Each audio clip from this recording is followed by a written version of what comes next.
ഇന്നത്തെ എൻ്റെ ദിവാലി ഡിഷ് എന്താണെന്ന് വെച്ചാൽ ഖോയ ഡ്രൈ ഫ്രൂട്ട് റോളാണ്.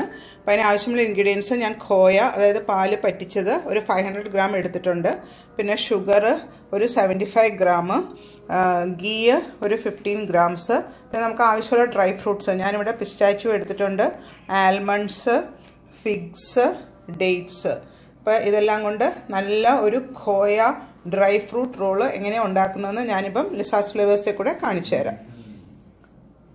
നമുക്ക് ഖോയ റോൾ ഉണ്ടാക്കാനായിട്ട് ഞാനിപ്പോൾ ആദ്യം പഞ്ചസാരയും ഖോയയും കൂടി ഇട്ടിട്ട്, ആ ഖോയയിലൊക്കെ കുറച്ച് വെള്ളത്തിൻ്റെ അംശം കാണും, അപ്പോൾ അതെല്ലാം ഒന്ന് പറ്റിച്ചെടുക്കാൻ വേണ്ടിയിട്ട് അടുപ്പത്ത് വെച്ചിട്ട് ഒന്ന് ടൈറ്റനാക്കി എടുക്കണം.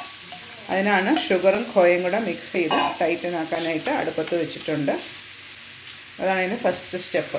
പിന്നെ ഞാൻ ആ ഡ്രൈ ഫ്രൂട്ട്സ് എല്ലാം കൂടെ മിക്സ് ചെയ്ത് ഒരു ബൗളിലാക്കി വെച്ചിട്ടുണ്ട്. അതാണ് നമ്മൾ സ്റ്റഫിംഗ് ആയിട്ട് യൂസ് ചെയ്യുന്നത്. അപ്പോൾ ഇനി ഇതൊന്ന് റോൾ ചെയ്യാവുന്ന പരുവമാവണം. അതുവരെ നമുക്ക് അടുപ്പത്ത് മീഡിയം ഹീറ്റിലിട്ടിട്ട് ചൂടാക്കി എടുക്കാം.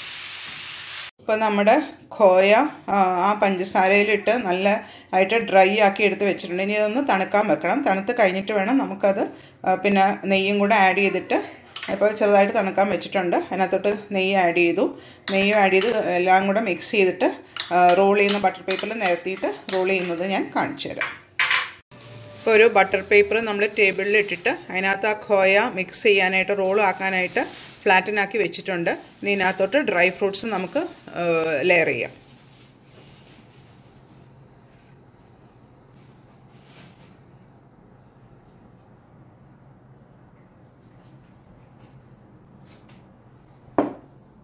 അപ്പോൾ ഇതിങ്ങനെ ടൈറ്റായിട്ട് റോൾ ചെയ്യുകയാണേ. ബട്ടർ പേപ്പറോട് കൂടി ചേർത്ത് ടൈറ്റായിട്ട് റോൾ ചെയ്യാം.